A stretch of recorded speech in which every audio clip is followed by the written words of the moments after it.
కేంద్రంలో అధికారంలోకి వస్తే రాష్ట్రం మరింత అభివృద్ధి చెందుతుందన్నారు కాంగ్రెస్ నేతలు.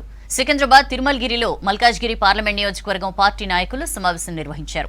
ఈ కార్యక్రమంలో మంత్రి తుమ్మల, మధు యాష్కి గౌడ్, మైనంపల్లి హనుమంతరావు, పట్నం సునీత మహేందర్ రెడ్డి పాల్గొన్నారు. పట్నం సునీత మహేందర్ రెడ్డిని పార్లమెంట్ ఎన్నికల్లో భారీ మెజార్టీతో గెలిపించాలన్నారు కాంగ్రెస్ నాయకులు.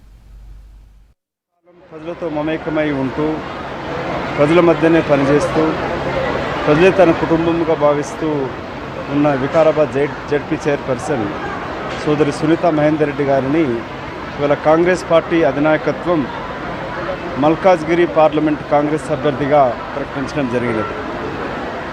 గతంలో మల్కాజ్గిరి పార్లమెంట్ సభ్యుడిగా ఇక్కడి ప్రజలు ఎన్నుకుంటే రాష్ట్ర రథసారథి అయ్యి ఈ రాష్ట్రానికి నాయకత్వం వహించడమే కాకుండా గౌరవ ముఖ్యమంత్రి రేవంత్ రెడ్డి గారి యొక్క రాజకీయ చైతన్యంలో ప్రభావితం చేసింది, ఒక అధ్యాయాన్ని సృష్టించింది మల్కాజ్గిరి పార్లమెంట్ నియోజకవర్గం. ఇలాంటి ప్రతిష్టాత్మకమైన మల్కాజ్గిరి పార్లమెంట్ నియోజకవర్గంలో రేవంత్ రెడ్డి గారికి వారసుదారులుగా కాంగ్రెస్ పార్టీ అభ్యర్థిగా ఇవాళ మేము సునీత మహేందర్ రెడ్డి గారిని కాంగ్రెస్ పార్టీ అధినాయకత్వం మల్లికార్జున ఖర్గే గారు, సోనియా గాంధీ గారు ఆశీస్సులతోటి ప్రకటించడం జరిగింది.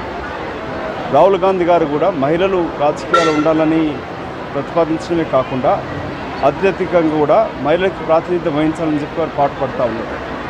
ఇవాళ దేశంలో మతం పేరుపైన, కులం పేరుపైన, వర్గాల పేరుపైన విభజిస్తూ బేటీ పడావ్ బేటీ బచావ్ అంటూ మాట్లాడిన ప్రధానమంత్రి గారు మహిళలకు చేసింది ఏమీ లేదు. అందుకే సోనియా గాంధీ గారి నాయకత్వాన మహిళలకు ఆర్థికత స్తోమత కలిగించడానికి కొరకు మహిళా న్యాయ్ అనే గ్యారంటీ స్కీమ్ను కూడా కేంద్ర ప్రభుత్వం ప్రకటించడం జరిగినది. మీరు గతంలో ప్రతిపక్షంలో ఉన్నప్పుడే ఇక్కడ ప్రశ్నిస్తాడు, ప్రజల కొరకు పోరాడతాడని చెప్పి రేవంత్ రెడ్డి గారిని అనుకున్నారు. ఇవాళ కొందరు డూప్లికేట్లు వస్తూ ఉన్నారు. మేము ప్రశ్నించే గొంతంటూ స్థానికతనంటూ మాట్లాడుతూ బీజేపీ నాయకులు మాట్లాడుతూ ఉన్నారు. మీరు మోసపోకూడదు. గతంలో ఒక చరిత్ర సృష్టించిన మల్కాజ్గిరి ప్రజలకి చేతులెత్తి వేడుకుంటూ సోదరి సునీత మహేందర్ రెడ్డి గారిని కాంగ్రెస్ పార్టీ అభ్యర్థిగా అత్యధిక మెజార్టీతో గెలిపించాలి. రేపు కాంగ్రెస్ పార్టీ ప్రభుత్వ పటిష్టతకి కేంద్ర ప్రభుత్వంతో పోట్లాడి తీసుకురాగల సేవ తత్పరమైనది, అనుభవం ఉన్నది. ఇలాంటి అభ్యర్థిని మీరు గెలిపిస్తే ఇటు కాంగ్రెస్ పార్టీ ప్రభుత్వం బలోపేతమే కాకుండా కేంద్రం నుంచి నిధులు కూడా తీసుకురావడంలో దోహదపడుతుంది.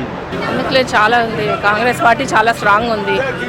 ముఖ్యంగా గవర్నమెంట్ రేవంత్ రెడ్డి గారు గతంలో ఎంపీ పార్లమెంట్ మెంబర్గా ఉండే, ఇప్పుడు ముఖ్యమంత్రిగా ఉన్నారు. ముఖ్యంగా నేను కూడా గతంలో అవగాహన ఉండే. ఇక్కడ ఉమ్మడి రంగారెడ్డి జిల్లా చైర్మన్ చేసినప్పుడు మేడ్చల్, కీసర, ఉప్పలు, ఇంకా కూకట్పల్లి ఏరియాలో, ఇంకా ఎల్బీ నగర్ ఈ కంటోన్మెంట్లో కూడా అప్పుడు ప్రోగ్రామ్స్ ఉంటే అప్పుడప్పుడు చాలా నేను కూడా ఇక్కడ తిరగడం జరిగింది. అవగాహన ఉంది కాబట్టి తప్పకుండా సమస్యలు ఏమున్నా కూడా మేము సాల్వ్ చేస్తాం.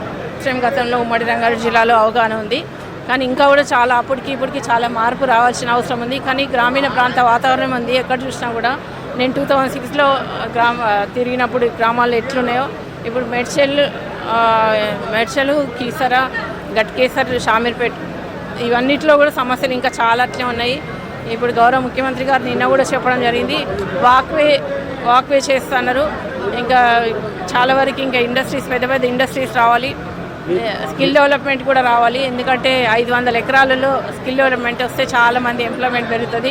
ఉపాధి హామీ మహిళలందరూ చాలామంది ఖాళీ కూర్చున్నారు కాబట్టి ఎంప్లాయ్మెంట్ కూడా వాళ్ళు చిన్న చిన్న స్మాల్ స్కేల్ ఇండస్ట్రీ పెట్టుకోవడానికి అవకాశాలు ఉంటాయి. కాబట్టి ట్రైనింగ్ సెంటర్ లాగా ఉంటే అభివృద్ధి చెందుతారు. 100% విన్ అయితే మంచి మెజార్టీ వస్తుంది, మంచి స్పందన ఉంది.